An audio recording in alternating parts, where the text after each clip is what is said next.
The strongest entity to ever walk the lands between was, well, it's easy to interpret the demigods as these incredible forces of nature. They are far from being the strongest. Even in the context of nuking a continent or arresting the stars, there are still entities way beyond that. Some of those at the top may even surprise you. In fact, the strongest entity we know of is not even a god himself.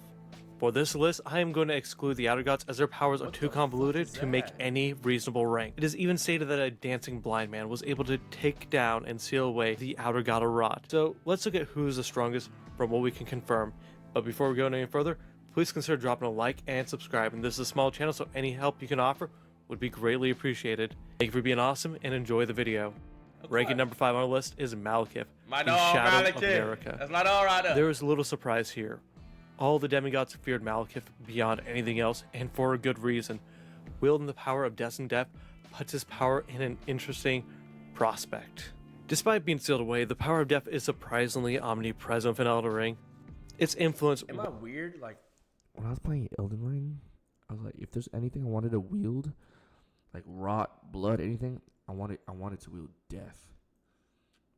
Like, I really wanted to wield death, but like the death weapons were ass. But I really wanted to wield, like, it was so weird. I wanted to wield this, like, I was getting obsessed with it. I was looking up YouTube videos, like, a post-game for PvP, good death builds, like, death. I was trying to, like, I just wanted the death, bro. Because it's just so cool, bro. While contain a spread beyond the wild and ever-growing scarlet rot. Does this not look raw, Chad? Reaching across the world, Malekith not only be able to my vibe. Wield this power, this is my vibe, to contain the majority of it.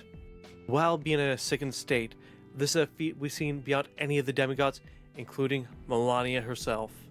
This is a beast, and we are beyond lucky we only had to fight him while he was weakened. Speaking of death, an honorable mention is going to be Godwyn, the Prince of Death. This is due to the Death Blight taking over the lands between as a whole, growing and affecting everything we've seen around it, and even infecting the Earth Tree at its very roots, even corrupting his beloved friend and the divine dragon, Fortisax, one of the mightiest of the ancient dragons. I love this nerd shit. We cannot put him beyond Malekith as we don't know his full power in his current state. It is easy to rank him among the top. Nerd ass nigga. Godfrey, that's my dog. Ranking at number 4, we are hit with the noble brute, Godfrey, also known as Horaloo, take them clothes off and the go man berserk, who conquered the lands between, tamed the crucible knives, and paved the path for the Golden Order, fighting mystical godlike beasts such as the Storm Lord and the Fire Giants. He was the strongest entity of his time and was only tossed away when all the conquering was done. And while Malekith was the Shadow, Godfrey was Horaloo. And this lands him just higher on the list.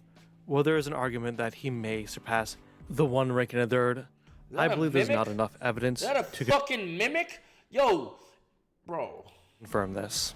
But Godfrey was not the first Elden Lord, as that lands us at our third spot, Placidusax, with a silhouette representing the two fingers. In a weakened state, we find this monster in a world outside of time, awaiting for his god to return.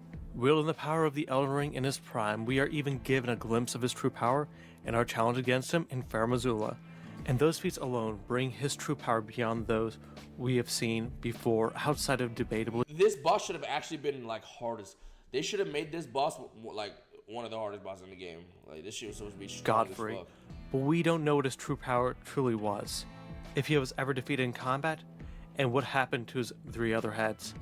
The next 2, however, are much easier to rank as they are undisputably the top. He only has 2 heads here. An entity controlling the fundamental force of reality, everything from life and death, easily pushes it at a solid second. Made of the Conqueror Radagon, along with the godly entities of Merrick and the Elden Beast, the state of the Elden Ring grants the powers to these entities to alter the world itself. The projections of power from this trio. This nigga's gotta be fat, right? Like, it seems hella hard for him to get his sentences out. Have the heaviest influence on the world we've seen so far. Any change of state to the Elden Ring changes the world.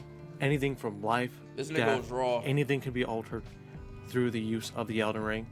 And while of course every entity in the game is far from their prime, this one was outright shattered and still gave one hell of a fight. It is hard to believe that any entity could challenge this force within its prime, But there was one.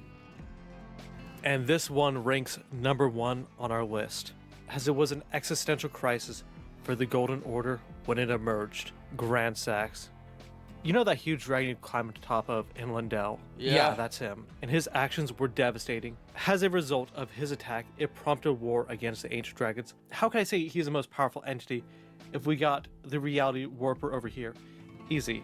His attack on Lindell was an attack on the Golden Order and the city during its prime. And You freak ass nigga. Okay, put me on game, nigga. All right, so Millennia and